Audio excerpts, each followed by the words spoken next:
आप सभी का स्वागत है वही अपनी हिंदी के ऑनलाइन क्लासों में कक्षा 12 विषय हिंदी साहित्य अध्याय संख्या 1 कबीरदास जी के दोहे। ठीक है, इससे पूर्व के दो वीडियो में हम चार चार करके 8 जो दोहे थे वो हम पूर्व के वीडियो में पढ़ चुके हैं। आज 9, 10, 11, 12 जो बचे हुए दोहे हैं, ये बचे हुए दोहे का अध्ययन हम यहाँ पर करेंगे। ठीक है, तो चलिए, ये है 9वां, ये 10वां, ये 11वां और ये 12वां। ठीक है, तो पहले 9 को पढ़ते हैं, फिर कठिन शब्द आता है वो देखते हैं, फिर व्याख्या और फिर अंत में विशेष। देखिए, बहुत दिनन की ज्योति बाट तुम्हारी राम, जीव तरसे तुझ मिलन को मन नाही विश्राम। बहुत का मतलब बहुत, दिनन का मतलब दिनों से, ज्योति बाट इंतजार कर रही हूं। राम का मतलब परमात्मा तुम्हारी, आपकी। ठीक है, जीव हृदय से बेचैन,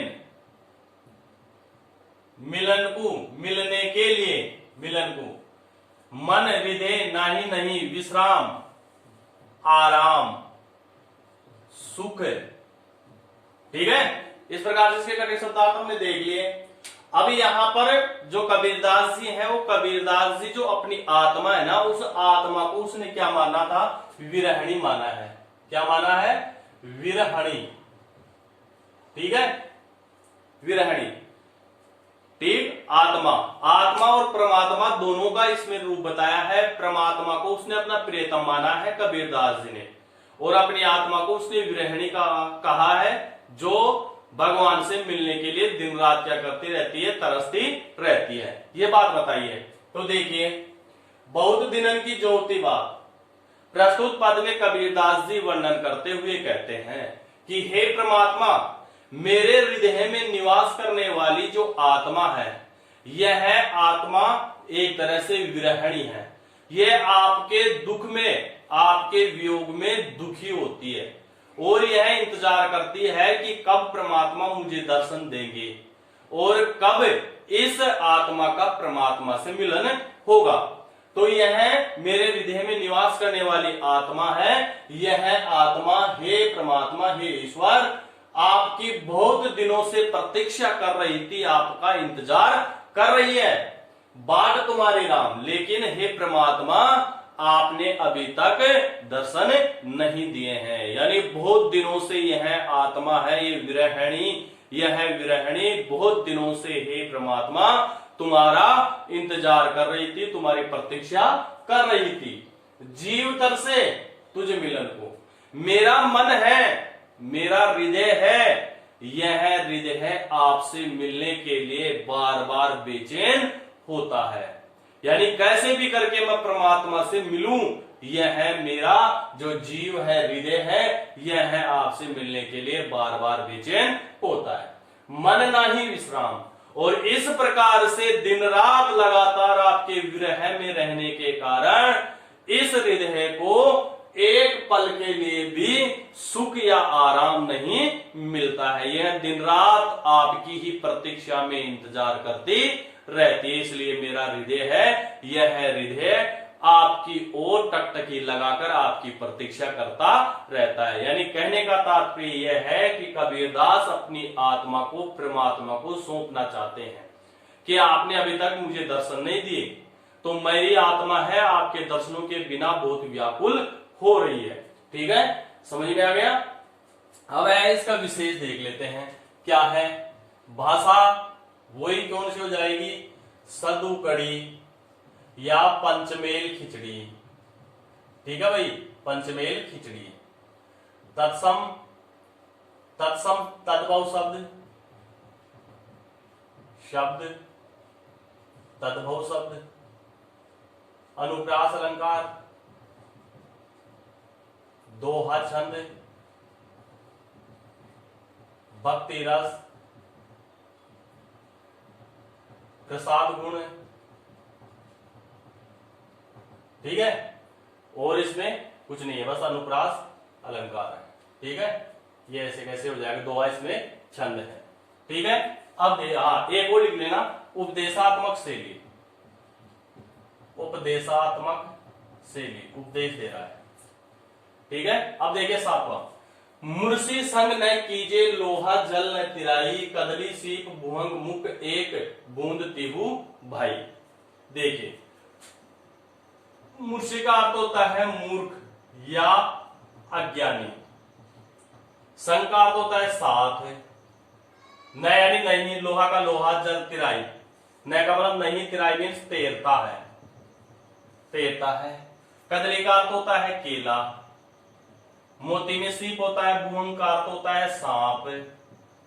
ठीक है, मुख का मतलब मुख, एक बूंद तिहु भाई, तिहु का मतलब तीनों। ठीक है, भाई मीन्स हो जाते हैं। ठीक है, अब यहां पर कबीरदास जी ने क्या बताया कि हम जैसे लोगों की संगति करेंगे वैसे ही फल है वो हमें प्राप्त होंगे। उसको हमने इन उदाहरण के माध्यम से समझा और कबीरदास जी ने समझाया। क्या, मुर्सी संग न कीजिए। प्रस्तुत पद में कबीरदास जी कहते हैं कि हमें अपने जीवन में कभी भी मूर्ख अज्ञानी लोगों का साथ हमें कभी नहीं रहना चाहिए, नहीं करना चाहिए।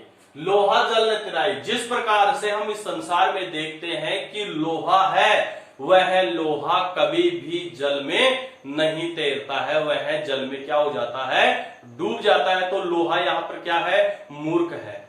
लोहा क्या है, मूर्ख है, इसलिए वह क्या हो जाता है, जल में क्या हो जाता है, डूब जाता है। अगर वह जल से संगति करे तो वह जल पर तैरे, लेकिन नहीं तैरता और वह क्या हो जाता है, डूब जाता है। कदली सीप भुवंग मुख एक बूंद तिहुबाई। इसी प्रकार उदाहरण देते हुए कबीरदास जी कहते हैं कि इस संसार में देखते हैं कि कदली, केला, सीप और सांप, इन तीनों के मुख, बूंद का मतलब होता है स्वाति नक्षत्र की बूंद। यहां पर देखना, यहां पर स्वाति नक्षत्र की बूंद। ठीक है, स्वाति नक्षत्र की बूंद, इन तीनों में जो तीनों अलग अलग प्रकार के स्वभाव वाले हो जाते हैं उस बूंद के कारण।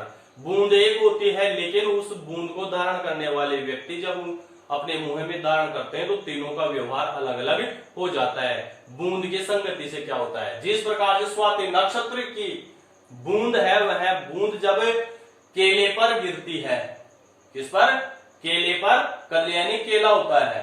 ठीक है, तो वह किस पे बन जाता है, केले में बन जाता है। ठीक है, केले पे, केले का जो वृक्ष होता है, केले का पत्ता होता है, उस केले के पत्ते पर जब वह गिरती है तो वह क्या बन जाता है, केला। सीप, और अगर वह सीप के मुंह में गिरती है तो उसमें से मोती निकलता है। भुवंग सांप, और सांप के मुंह में अगर वह स्वाति नक्षत्र की बूंद गिरती है तो वह जहर में बदल जाता है। इस प्रकार से कबीरदास जी कहते हैं कि एक बूंद है, लेकिन वह संगति जिस जिसके साथ कर रही है वह संगति के साथ वैसे ही गुण ग्रहण कर रही है। केले पर गिरने पर, केले पर वह केला बन जाता है। ठीक है, सीप में गिरने पर मोती बन जाता है, और सांप के मुंह में गिर जाने से वह क्या बन जाता है, जहर बन जाता है। इसलिए हम भी जीवन में जैसी संगति करेंगे वैसे ही फल है वो हम प्राप्त करेंगे। अब यहाँ पर मुर्सी संग ने कीजिए, यहाँ पर उपदेशात्मक शैली है, और यहाँ पर दृष्टांत अलंकार हो जाएगा, दृष्टांत अलंकार। ठीक है, विशेष में दृष्टांत, पहले बात कहिए फिर दूसरी मिलती जुलती बात कहिए, इसलिए दृष्टांत अलंकार है। ठीक है, यह यहूं ऐसा संसार है जैसा सेवल फूल, दिन 10 के व्यवहार को झूठे रंग ने भूले। अब देखिए यहाँ पर कठिन शब्दार्थ क्या है। जैसा सेवल, सेवल का फूल होता है बाहर से दिखने पर सुंदर, लेकिन सुगंधहीन। ठीक है, दिन 10, थोड़े दिनों तक, या का ले लेना। व्यवहार का तो होता है व्यवहार, झूठे रंग ने, झूठे का मतलब होता है दिखावटीपन, भूली, भटकना। ठीक है भाई। अब देखिए क्या कहते हैं कबीरदास, यहां संसार के लोगों की क्षणभंगुरता का यहां पर वर्णन किया है कि यह संसार है, ये क्षणभंगुर है, ये कभी भी खत्म हो सकता है। उसके बारे में बताया है कि यह संसार कैसा है। इस संसार को कबीरदास जी ने ऐसा बताया है कि जिस प्रकार से सेवल का फूल होता है, जो बाहर से देखने पर तो बहुत ही हमें सुंदर दिखाई देता है, लेकिन उस सेवल के फूल में से कभी सुगंध नहीं आती है। वह सबको अपनी ओर को आकर्षित कर लेता है, लेकिन उसमें सुगंध नहीं आती है। वह क्या होता है, सुगंधहीन होता है। दिन 10 के व्यवहार को झूठे रंग में भूले। इसी प्रकार कबीरदास जी कहते हैं कि इसी तरह इस संसार में थोड़े से समय के व्यवहार के कारण, थोड़े से समय के व्यवहार के कारण आप इस दिखावटीपन में, इस दिखावटीपन संसार में आप मत भटकना। यानी कहने का तात्पर्य है, सीधी बात ये समझो कि इस संसार को सेवल का फूल बताया है कबीरदास जी ने। सेवल का फूल बाहर से दिखने में अच्छा लगता है, लेकिन सुगंध नहीं है। इसी प्रकार से ये संसार है, ये बाहर से देखने में तो बहुत सुंदर दिखाई देता है, लेकिन जब इस संसार में हम जीवन यापन करते हैं तो इसमें कोई सुगंध, कोई आनंद, कोई रस हमें आता नहीं है, उसमें रस आनंद नहीं आता है। इसलिए कबीरदास जी कहते हैं कि इस संसार का जो दिखावटीपन है ना, इस दिखावटीपन के भटकाव में मत आओ, आप इसमें अपने आप को बचा कर रखो। इसलिए कबीरदास जी कहते हैं कि यह संसार है, ये क्षणभंगुर है, ये कभी भी खत्म हो सकता है।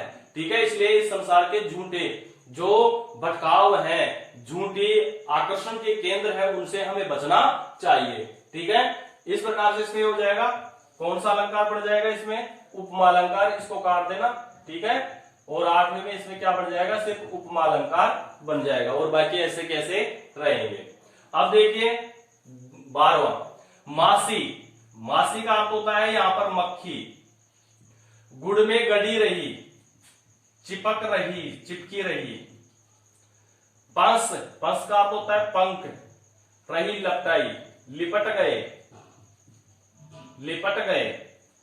ताली पीटे, हाथों को जोड़ती, ऐसे कर लेना, जोड़ती।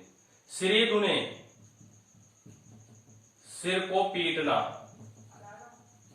मीठे, मीठे का मतलब मीठी। बोई माई, बोई माई, मीठे के कारण या जाकर पछताता है। अब देखिए यहां पर क्या होता है, कबीरदास जी ने यह बताया है प्रस्तुत पद के माध्यम से कि जिस प्रकार से एक मक्खी होती है, वह मक्खी गुड़ की डली पर मीठे के लालच में आकर उस पर बैठ जाती है। किस पर, गुड़ की डली पर। लेकिन वह गुड़ के आनंद में इतना मग्न हो जाती है, उसे खाती रहती है, खाती रहती है, और गुड़ होता है वो थोड़ा पतला होने के कारण उसके मक्खी के पैर हैं, वो पैर क्या करते रहते हैं, उसमें गड़ते हुए जाते हैं, अंदर धंसते हुए चले जाते हैं। लेकिन मक्खी को कोई होश नहीं रहता, वो उसे खाती रहती है, खाती रहती है, खाती रहती है। और जब फिर उसे महसूस होने लगता है क्या, पंख रही लपटाई, जब उसके पंख लिपटने वाले होते हैं तो वह अपने पंखों को क्या करती है, फैलाने की कोशिश करती है, उड़ने की कोशिश करती है उस गुड़ की डली से। लेकिन ताली पीटे, जब पंखों से उड़ नहीं पाती है तो वह अपने हाथों को क्या करती है, फैलाती है, उससे बाहर निकलने का प्रयत्न करती है। सिर धुने, और अपने सिर को क्या करती है, वह धुनने लगती है, सिर पीटने लग जाती है। मीठे बोई माई, और उस मीठे में जाकर बैठने के कारण वह अपनी गलती पर क्या करती है, पश्चाताप करती है कि मैंने इस मीठे पर बैठकर बहुत बड़ी गलती कर दी है। इस कारण वह क्या करती है, बहुत पछताती है अपनी गलती पर। इसी प्रकार से इस संसार के लोग हैं, इस संसार के लोग बाहरी जो दिखावटीपन है, उस दिखावटीपन में आकर्षित होकर फंस जाते हैं। माया मोह सांसारिक ग्रह में क्या हो जाते हैं, वो फंस जाते हैं।